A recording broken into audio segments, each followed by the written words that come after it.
Medical physiology lectures. आज हम पढ़ेंगे माइटोकॉन्ड्रिया के बारे में। हम 8th, 9th, 10th, 11th, 12th सभी क्लासेस में माइटोकॉन्ड्रिया या अदर सेल ऑर्गेनेल्स के बारे में पढ़ते आए हैं, लेकिन ब्रीफली इसके बारे में कुछ इंपॉर्टेंट इन्फॉर्मेशन होती हैं जो हमें रिवाइज करना बहुत ज़रूरी होता है, बिकॉज ऐसे क्वेश्चंस जो है बहुत बार MCQ क्वेश्चंस बन के आते हैं। So let's start the topic. तो mitochondria is a very important cell organelle of cell. तो ह्यूमन सेल में जो माइटोकॉन्ड्रिया है इसकी प्लेसमेंट दिखाई गई है। यहाँ पे ये माइटोकॉन्ड्रिया शो हो रहा है आपको, ठीक है। तो जब इसके बारे में बात होती है तो सबसे पहली चीज़ आती है, इसे पावर हाउस ऑफ सेल भी कहते हैं, यानी एनर्जी हाउस। तो सेल को एनर्जी प्रोवाइड करने का मेन काम जो होता है वो कहाँ से होता है? माइटोकॉन्ड्रिया से। और किसी वजह से अगर माइटोकॉन्ड्रिया एब्सेंट हो जाए then cell would be unable to extract enough energy for nutrients. तो जो सेल होती है वो न्यूट्रिएंट्स के लिए इनफ एनर्जी को बाहर रिलीज़ नहीं कर पाती है, जिससे सेलुलर फंक्शंस जो है वो धीरे धीरे ख़त्म होने लगते हैं। चीज़ेस मतलब सेलुलर फंक्शन, चीज़ेस मतलब कम होना। तो फंक्शंस कम हो जाते हैं तो फाइनली जो सेल है वो अपनी मेटाबॉलिक एक्टिविटी नहीं कर पाती है। जो भी नंबर ऑफ माइटोकॉन्ड्रिया है वो डिपेंड करता है सेल की वेरिएशन पे, कि किस तरीके की सेल है, कितने ज़्यादा उसका वर्क अमाउंट है। वर्कलोड अगर ज़्यादा है उस हिसाब से उसमें ज़्यादा मात्रा में सेल होते हैं, माइटोकॉन्ड्रिया होता है। वर्कलोड कम है तो उसमें जो है लेस अमाउंट होता है। अगर इसके बारे में ध्यान दिया जाए तो ये देखते हैं कि जो कार्डियोमायोसाइट्स होती हैं यानी कार्डियक सेल्स होती हैं, उनको कंटिन्यूस काम करते रहना पड़ता है, इसीलिए यहाँ कंटिन्यूस एनर्जी की रिक्वायरमेंट होती है और इसीलिए लार्ज नंबर ऑफ माइटोकॉन्ड्रिया यहाँ प्रेजेंट होते हैं। जब हम इसी के साथ में एडिपोसाइट्स की बात करते हैं, जो एडिपोस टिश्यू सेल्स होती हैं, वहाँ पे ज़रूरत कम होती है एनर्जी की, और इस यहाँ पे जो नंबर ऑफ माइटोकॉन्ड्रिया होता है वो लेस होता है, कम होता है। जब हम साइज़ एंड शेप के बारे में बात करते हैं तो ये फ्यू नैनोमीटर डायमीटर से 7 माइक्रोमीटर डायमीटर लॉन्ग हो सकता है। तो ये ध्यान रखिएगा, डिपेंड ऑन द रिक्वायरमेंट, ठीक है। दूसरा, इसकी जो शेप हो सकती है वो ग्लोबुलर हो सकती है, एलोंगेटेड हो सकती है, ब्रांच्ड हो सकती है, फिलामेंटस हो सकती है, ठीक है। स्ट्रक्चर के बारे में बहुत सिंपल सी चीज़ है, पढ़ते आए हम कि 2 डबल लेयर मेम्ब्रेन स्ट्रक्चर है। बाहर की तरफ जो मेम्ब्रेन है ये आउटर मेम्ब्रेन है, इसके अंदर जो ये मेम्ब्रेन है ये इनर मेम्ब्रेन है। इनर मेम्ब्रेन के अंदर ये जो एरिया है यहाँ फ्लूइड भरा हुआ है, इसे मैट्रिक्स कहते हैं। और ये जो अंदर की तरफ मेम्ब्रेन के अंदर जो ये उभार बने हुए हैं मेम्ब्रेन के अंदर धंसने से, इसे क्रिस्टे बोलते हैं, ठीक है। तो जो क्रिस्टे के बाहर का जो एरिया है उसे आउटर चैम्बर बोलते हैं, और जो क्रिस्टे के अंदर का एरिया होता है उसे इनर चैम्बर बोलते हैं। और यहाँ पे ऑक्सीडेटिव फॉस्फोराइलेशन एंजाइम्स जो हैं वो प्रेजेंट होते हैं, ठीक है। ये ब्लू कलर में जो दिख रहे हैं आपको, these are oxidative phosphorylation enzymes, और बेसिकली इन्हीं से ही जो है वो एनर्जी जो है वो प्रोवाइड होती है। तो composed of 2 lipid bilayer protein structures, outer membrane, inner membrane. इसके जो अंदर इनफोल्डिंग्स हैं इनर मेम्ब्रेन की, वो फॉर्म करते हैं शेल्फ्स, यानी अलमारी की तरह कुछ इस तरीके की स्ट्रक्चर या ट्यूब्यूल्स लाइक स्ट्रक्चर, जिन्हें हमने आपको बताया क्रिस्टी कहते हैं, on to which oxidative enzymes are attached. और फाइनली ये जो क्रिस्टे होते हैं क्या होते हैं? Provide large surface area for clinical reactions. और ये बहुत इंपॉर्टेंट MCQ क्वेश्चन है कि क्रिस्टे का मेन फंक्शन क्या है। इससे लार्ज सरफेस एरिया बन जाता है केमिकल रिएक्शंस के लिए। दूसरी बात आती है जब इनर कैविटी की, तो इनर कैविटी जो फिल्ड होती है वो होती है एक फ्लूइड से, जिसे बोलते हैं matrix. It contains large quantity of dissolved enzymes. अब यहाँ पे ये नेक्स्ट MCQ क्वेश्चन बन गया कि मैट्रिक्स का क्या फंक्शन है। तो इसमें बहुत ज़्यादा, तो इनका क्या इंपॉर्टेंट फंक्शन है एंजाइम्स का? न्यूट्रिएंट से एनर्जी एक्सट्रैक्ट करना, निकालना।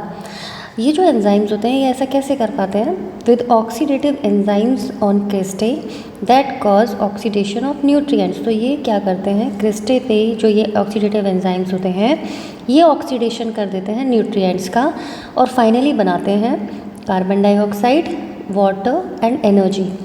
और ये जो एनर्जी होती है, this energy liberated is use to synthesize a high energy substance that is known as adenosine triphosphate. और ये जो लिबरेटेड एनर्जी है ये हाई एनर्जी कंपाउंड बनाती है और हाई एनर्जी कंपाउंड कौन सा है? एडिनोसिन ट्राइफॉस्फेट, ATP बोलते हैं इसे। It diffuse out of mitochondria, ये माइटोकॉन्ड्रिया में बनने के बाद बाहर आ जाता है and diffuse into cell and release its energy for performing cellular functions. और उसके बाद जो सेल का साइटोप्लाज्म है उसमें आने के बाद ये सेलुलर फंक्शंस में अपने सेल के लिए जो भी उसको रिक्वायरमेंट है उसके हिसाब से एनर्जी प्रोवाइड करने का काम करता है।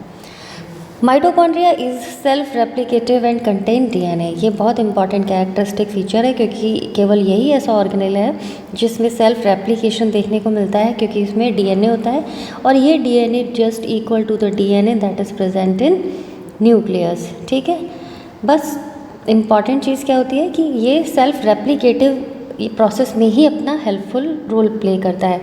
जेनेटिक हेरिडिटरी इसमें इसका कोई इंपॉर्टेंट रोल नहीं होता। Human mitochondrial DNA is a double stranded circular molecule contain approximately 16,500 base pairs. ये MCQ क्वेश्चंस हैं कि इसमें कितने बेस पेयर्स होते हैं, that is 16,500।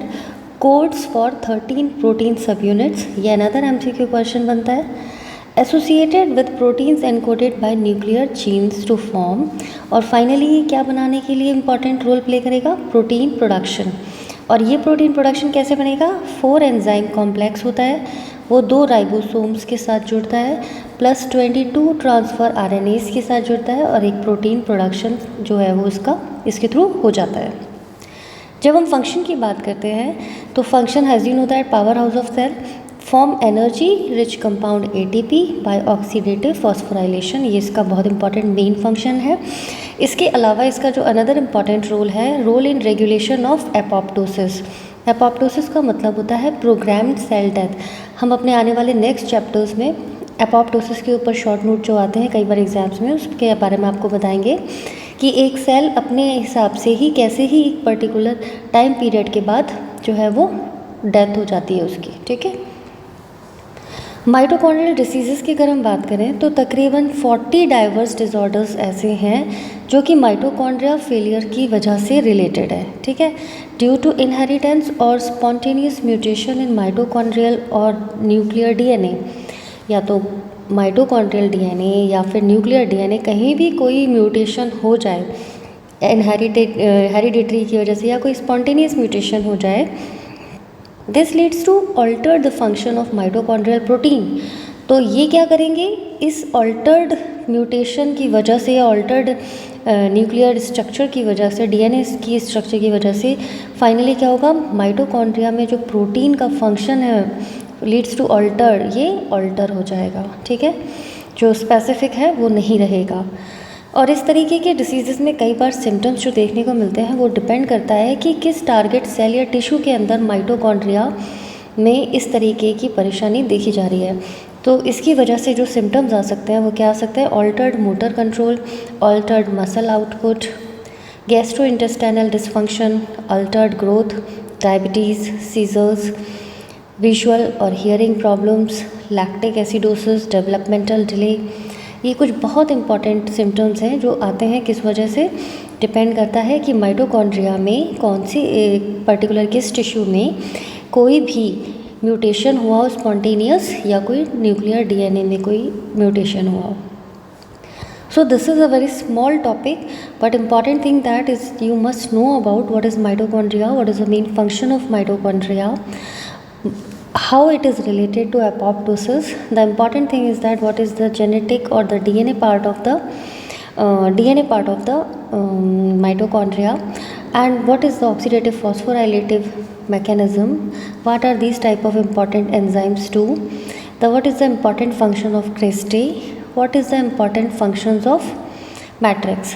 So these all are very important questions जो कि MCQ क्वेश्चंस में अक्सर पूछे जाते हैं.